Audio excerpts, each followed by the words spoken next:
Anda kembali di Newsroom bersama saya Anissa Dasuki. Pemirsa, Kejaksaan Tinggi Bali tetapkan Rektor Universitas Udayana sebagai tersangka kasus korupsi sumbangan pengembangan institusi mahasiswa baru. Nyoman Gede Antara diduga rugikan negara 443,9 miliar rupiah. Rektor Universitas Udayana Nyoman Gede Antara merupakan tersangka keempat setelah pejabat UNUD, IKB, IMY dan NPS terlebih dahulu jadi tersangka. Perbuatan keempat tersangka rugikan negara 443,9 miliar rupiah dengan rincian 105,39 miliar dan 3,94 miliar rupiah.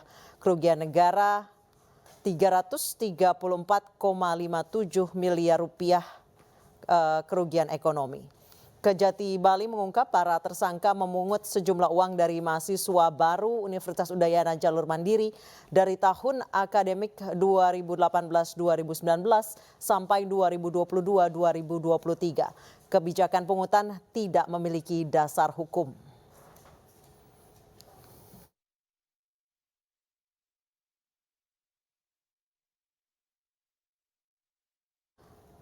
Untuk mengetahui bagaimana penanganan kasus dugaan korupsi Rektor Udayana, kita sudah terhubung dengan Putu Agus Eka Sabana, Kasih Penkum Kejati Bali. Selamat sore, Pak Putu.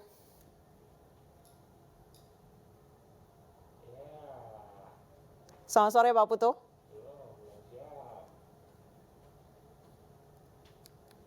Selamat sore, Pak.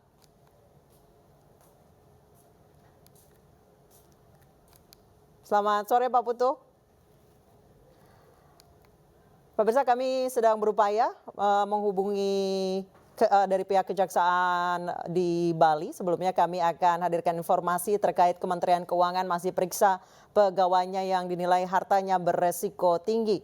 Dari 69 nama pegawai yang diindikasikan, 55 pegawai diantaranya layak klarifikasi. Proses pemeriksaan akan selesai awal pekan depan.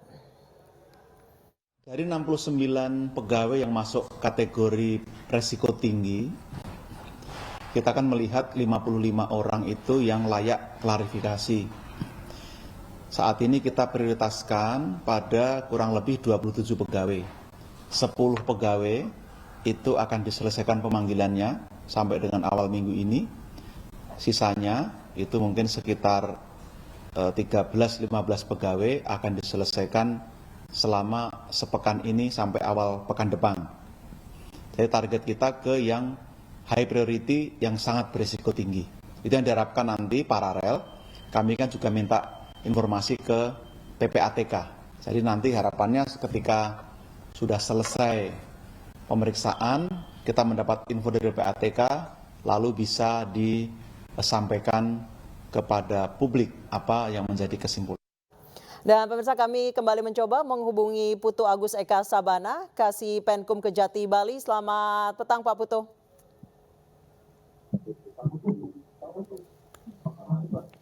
Selamat petang Pak. Selamat petang, selamat malam di Bali, sudah malam ini Mbak. Baik Pak Putu, sebenarnya apa yang dilakukan oleh Rektor Udayana? Berarti ini seperti pungutan liar yang seolah-olah resmi gitu ya Pak ya?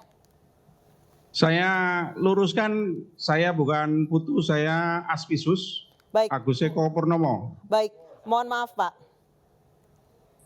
Agus Eko Purnomo, Aspisus Kejati Bali ya Pak ya? Ya, benar Mbak. Baik, mungkin Marisa. langsung saja Pak, boleh pertanyaan jawabannya Pak? Ya, gimana Mbak? Diulangi Mbak. Iya, pertanyaannya, jadi yang dilakukan Rektor ini adalah pungutan liar tapi seolah-olah resmi gitu ya Pak ya kepada mahasiswa jalur mandiri. Ya, betul. Untuk yang 3 tersangka yang terdahulu itu telah kita tetapkan sejumlah 3,9 miliar itu tanpa dasar. Gimana Pak? Tanpa dasar, tanpa alas hak. Baik, jadi rincian 443 miliar itu dari mana saja Pak? Kerugian negara 443 miliar. Saya luruskan ya Mbak. Kalau tadi Kasipenkum waktu rilis itu ada kerugian selain 3,9 itu ada ditemukan lagi kerugian 105 miliar. Itu yang dirilis tadi. Kemudian ini kan kerugian negara. Kemudian kita akan menggunakan juga kerugian perekonomian negara. Jadi jangan dicampur. Jadi seolah-olah 443. Oke. Totalnya berapa Pak jadi? Untuk totalnya nanti kita nunggu auditnya ya. Ini audit sedang berjalan, sudah ada tapi kita belum mendapatkan resminya. Mungkin 1-2 hari atau dalam minggu-minggu ini sudah ada.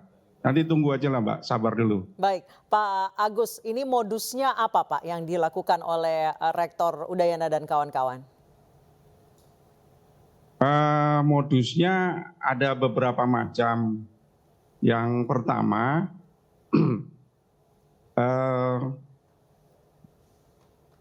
pelaksanaan penerimaan ini dalam itu 5 tahun kan ada pendaftaran itu. Untuk pendaftaran itu kan harus ada SK Rektor. Nah, yang tidak ada di dalam SK Rektor itu dipungut juga dan harus dibayar di situ. Sudah ada Jadi itulah penjabarannya? yang 3,9 itu. Baik, kalau untuk penjabarannya Pak, satu mahasiswa itu dipungut berapa Pak untuk pungutan yang liar ini? Oh itu variasi Mbak, ada yang 20, ada yang 50. Tapi kalau untuk yang terbesar, saya tidak berani mengatakan itu liar, tapi ini kan masih pendalaman. Oke. Ada juga di satu fakultas itu sampai ada SPI yang 1,2, 1,1 miliar itu. Bukan Satu mahasiswa itu Pak? Iya, untuk masuk di jalur itu. Berarti kalau tidak bisa bilang pungutan liar, berarti bisa dibilang pungutan tidak resmi ya Pak ya? Yang tidak masuk ke kas universitas, tapi ke... Gini, bukan. Yang ini pungutan ini semuanya masuk ke kas. Cuman di penggunaannya ini sesuai dengan yang kita dapatkan dari saksi, dari ahli, itu kan ada penggunaan. SPI itu kan untuk sarana prasarana, namun tidak digunakan untuk itu. Digunakan untuk apa Pak? Nanti Mbak, nanti kita jelaskan di berikutnya. Baik. Kita dalami lagi. Jadi ini pungutan ini 50 juta sampai 1,2 miliar rupiah per mahasiswa. Ini sebenarnya pungutannya resmi yang tercantum dalam SK Rektor atau tidak diketahui oleh pihak universitas Pak, pihak kampus? Yang tadi itu masuk resmi, kalau kita anggap itu resmi, cuman penggunaannya ada yang tidak sesuai juga dengan peruntukannya. Jadi yang 4,9 itu yang tidak resmi, yang pungutan liar. Oke. Untuk dimintai ke mahasiswanya, ini dana sebagai dana apa Pak? Ya sesuai dengan nomenklaturnya itu kan sumbangan pengembangan institusi. Nah itu di sejarahnya itu kan untuk uang gedung. Uang gedung kan sumbangan untuk itu. Ya, jadi peruntukannya untuk sarana prasarana. Baik, peruntukannya sebagai sarana dan prasarana tapi tidak sesuai dengan itu ya Pak ya? Ini masuk kantong apa gimana Pak? Betul begitu Pak. Baik, terima kasih Pak Agus Eko Purnomo, Asbidsus Kejati Bali telah bergabung bersama kami di Newsroom. Selamat malam waktu Bali, Pak Agus. Pemirsa, aktivitas vulkanis Gunung Merapi hingga Senin pagi tadi sudah alami 8 kali luncuran awan panas. Informasi selengkapnya usai jeda.